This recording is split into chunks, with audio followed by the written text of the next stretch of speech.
Pesquisadoras investigam os impactos da pandemia de Covid-19 nos casos de violência de gênero nas cidades de Caxias e Imperatriz. Esse estudo realiza análise comparativa dos registros oficiais de 2019 a 2022, coordenado pela professora Zulimar Marita Ribeiro Rodrigues, que é do Departamento de Geografia da Universidade Federal do Maranhão. Com financiamento da FAPEMA, ele é realizado pelo NEPA, o Núcleo de Estudos e Pesquisas Ambientais da UFMA. Para falar sobre esse assunto, a gente recebe agora a professora Zulimar Marita. Bom dia, professora, seja bem-vinda aqui ao Rádio Opinião Entrevista. Bom dia, agradeço o convite e esse espaço para falar sobre as pesquisas que nós desenvolvemos, tanto no Núcleo de Estudo de Pesquisas Ambientais, quanto no mestrado em Geografia, né? Porque eu pertenço aos dois órgãos, vamos dizer assim. Satisfação de recebê-la. Bom, vamos falar sobre violência de gênero, né, em especial contra as mulheres, e de fato, né, um tema preocupante, né? Esse estudo ele aponta que nos municípios de Caxias e Imperatriz, as mulheres de 30 a 37 anos, de 18 a 24, são as principais vítimas de feminicídio, né? Como surgiu justamente esse estudo?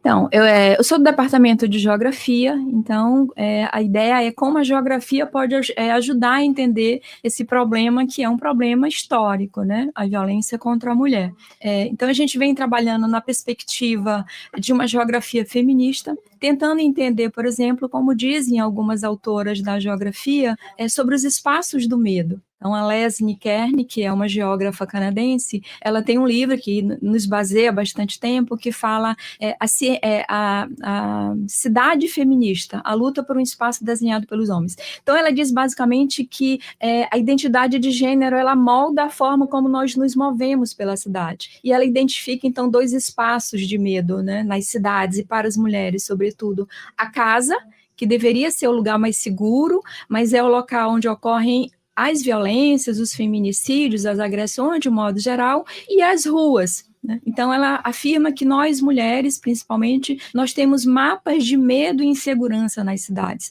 Nós terminamos evitando, né, de nos locomover por determinados espaços ou horários por medo. Então, essas pesquisas elas foram iniciadas ainda com trabalhos na graduação, quando nós conseguimos, através de dados secundários da Secretaria de Segurança Pública, identificar a quantidade de casos de estupros em São Luís. Então, a gente espacializou isso. Então, esse foi um primeiro trabalho já na graduação. Na pós-graduação, no mestrado em Geografia, nós também trabalhamos com a violência contra a mulher, mas identificando e espacializando a quantidade de casos de medidas protetivas que foram emitidas em São Luís e onde essas mulheres moravam. A partir daí, e em função da pandemia, que já era constatado que a pandemia impactou, né, os casos, nós fomos também trabalhar com a cidade de Caxias e Imperatriz, porque são as duas maiores cidades depois de São Luís. Então, o que a gente identificou? Primeiro, que já existe uma pandemia de violência contra a mulher, isso é fato, né? Mesmo antes da pandemia de Covid-19, existe uma pandemia. A agressão contra as mulheres, historicamente, ela está aí. E aí, com os dados, tanto do Conselho Nacional de Justiça, quanto da Secretaria de Segurança Pública, IMESC e SINAM, nós identificamos que em 2019, né, que é o ano que antecede a pandemia oficial do Covid, nós tínhamos, em notificação de violência doméstica, 13.803.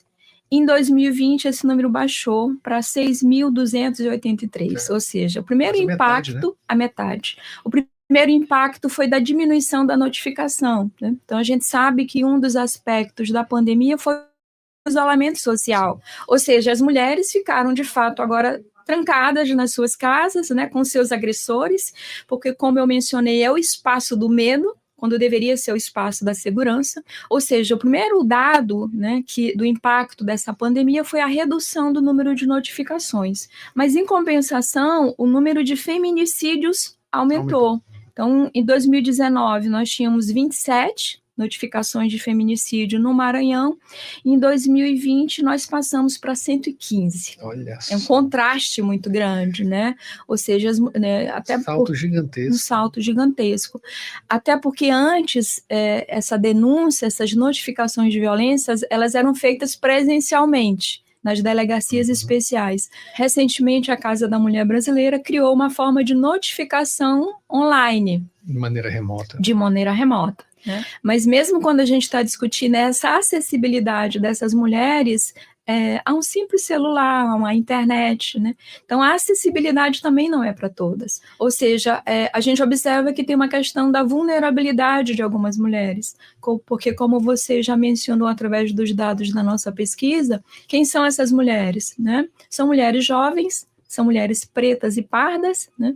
E quando nós identificamos casos de medidas protetivas que foram emitidas para São Luís, elas estão nos bairros da periferia de São Luís. Isso não quer dizer que não aconteça também nos chamados bairros nobres, né? Que as mulheres de classe mais favorecidas, vamos dizer assim, elas não sofram violência, porque a gente observa através dos dados que a violência ela é igual, tanto para a mulher... Não né? tem classe social. Não tem classe social, mas existe uma cor. Né? Essa violência está demonstrada que ela afeta, infelizmente, mulheres pretas e pardas com baixa escolaridade. Professora, você falou em dois ambientes aí, um público e um privado, né? E que as coisas acontecem, as violências acontecem sem restrição, né? Mas também um desses fatores, né, para o aumento de casos de violência doméstica durante esse período de pandemia, como a senhora já citou, foi esse isolamento social, né, e também apontando aí para uma estrutura hierárquica de poder social como um dos fatores decisivos também. Quais as saídas, como vislumbrar uma mudança diante de aspectos tão fortes, né?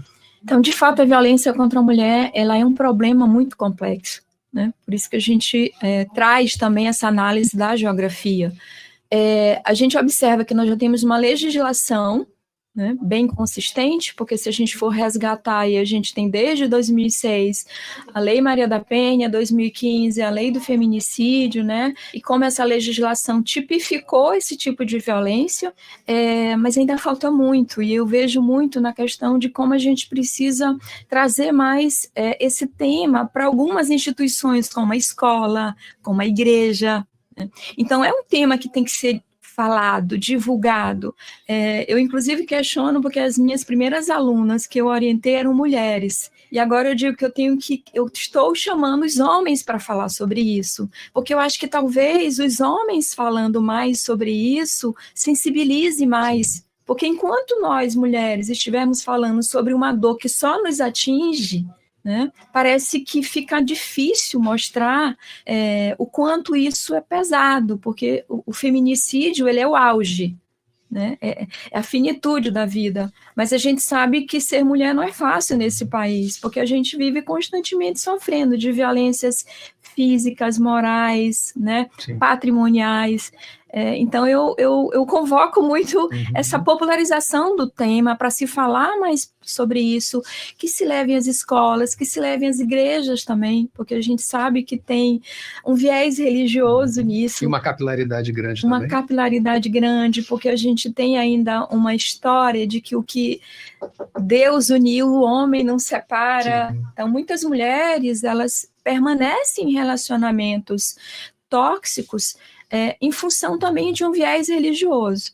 Ou seja, eu acho que a gente precisa falar mais sobre isso nas escolas, nas igrejas, em outras instituições que não as academias, né? Sim. Sair dos muros das universidades. Sair dos muros das universidades. Estamos conversando aqui com a professora Zulimar Marita Ribeiro Rodrigues, ela é do Departamento de Geografia da UFMA, está falando sobre essa pesquisa, né, que fala sobre violência de gênero. Professora, aqui já chegando praticamente já na metade já para finalizar a nossa entrevista, né, a senhora falou aí sobre a chamar, congregar homens também nessa luta, né? Eu queria que a senhora falasse, porque tem homens também, embora sendo aí os principais itens ativos, né, personagens ativos, atores ativos, né, da violência, tem homens sensíveis também, né, que também sofrem com a violência, né, afinal temos mães, temos irmãs, né, temos companheiras, ex-companheiras, enfim, colegas de trabalho, amigas, e que sofrem a violência. Os homens, de alguma maneira, alguns homens sofrem também. Vocês têm visto nessas observações, nessas pesquisas, um certo outro olhar, um olhar já diferenciado, indo para uma sensibilidade maior do homem nesse sentido também, ou não? Sim, né? Há de se mencionar que a própria Casa da Mulher Brasileira, ela tem programas para isso. Então, homens que foram, né, denunciados por as suas companheiras, a Casa da Mulher ela tem um programa de acolhimento desses homens para conversar com eles, né, para tentar sensibilizá-los para isso. Então, esses dados, eles mostram, primeiro, as mulheres que fizeram as denúncias, né, de certa forma, elas têm uma proteção maior do que as mulheres que nunca denunciaram. E a Casa da Mulher Brasileira, ela tem esse programa de acolhimento, vamos dizer, de ouvir esse homem, de conversar com esse homem, para sensibilizar. Obviamente que a educação que nós temos, em grande parte, as mulheres também educam os seus filhos. E de que forma a gente educa, né, achando que isso é da menina, isso é do menino. A gente ainda tem essa, vamos dizer assim, essa educação binária, né? E claro que quando tem uma mulher sofre uma violência, a família toda sofre com isso, né? Ou um pai, ou um filho. Por isso que eu vejo que há necessidade de sensibilizá-los também, de trazer à tona para que esse tema também seja discutido por mais homens. A gente observa muito em eventos, encontros que eu já participei, que a participação feminina é muito maior do que a participação masculina. Então, eu acho que os homens precisam estar mais sensibilizados para isso, para um tema que nos atinge. Porque quando uma mulher morre, né, ou quando uma mulher sofre agressão, a agressão física, muitas vezes, ela pode ser curada, a agressão psicológica fica. E a família toda é atingida, ou seja, quando uma mulher morre, o pai... Existe um pai né, atrás dessa vítima, existe um filho atrás dessa vítima, então por isso que eu penso que é um tema que precisa ser discutido por todos. Que podem fazer parte dessa rede de apoio. Que podem fazer parte dessa rede de apoio. Professora, para a gente já ir finalizando, a senhora cita, né, a pesquisa cita a ausência de delegacias especializadas, também outras unidades básicas de apoio para esse enfrentamento, né, de violência aqui no Estado. Como esse fator incide nesses dados? Sim, na perspectiva geográfica, né, que é essa a nossa análise, nós temos aí no estado do Maranhão 217 municípios, temos 22 delegacias especiais, né, e apenas 4 casas da mulher brasileira. Então, nós temos 4 casas, uma localizada em São Luís, Imperatriz, Caxias e Itapecuru-Mirim, e 22 delegacias especiais da mulher, ou seja, nós temos aí uma grande quantidade de municípios, né, com a falta de cobertura dessa rede de acolhimento. Teríamos, então, a necessidade de ampliar esse número de delegacias para que mais mulheres se sintam à vontade, sejam acolhidas nas suas denúncias. Bom, acabamos de receber aqui a professora doutora Zulimar Marita Ribeiro Rodrigues, que é do Departamento de Geografia da Universidade Federal do Maranhão, falou com a gente sobre o projeto Análise dos Impactos da Pandemia de Covid-19 nos casos de violência doméstica no estado do Maranhão. Professora, muito obrigado pela sua presença e suas informações extremamente essenciais. Eu que agradeço o espaço, né, para a gente divulgar as nossas pesquisas e que mais pesquisas possam ser divulgadas aqui, para sensibilizar a população de um modo geral. Muito obrigada. Satisfação. Você confere essa e outras edições do Rádio Opinião, entrevista FAPEMA, no site da 106 e também nos tocadores de áudio. Até a próxima.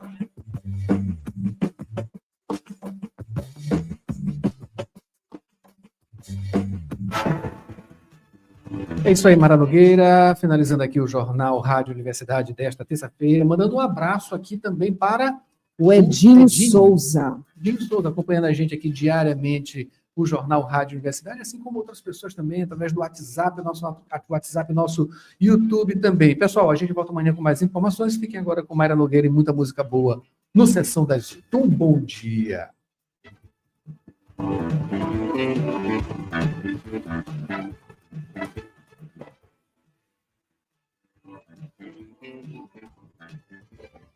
YC626, Rádio Universidade FM, 106,9 MHz, Cidade Universitária Dom Delgado, uma emissora da Universidade Federal do Maranhão e Fundação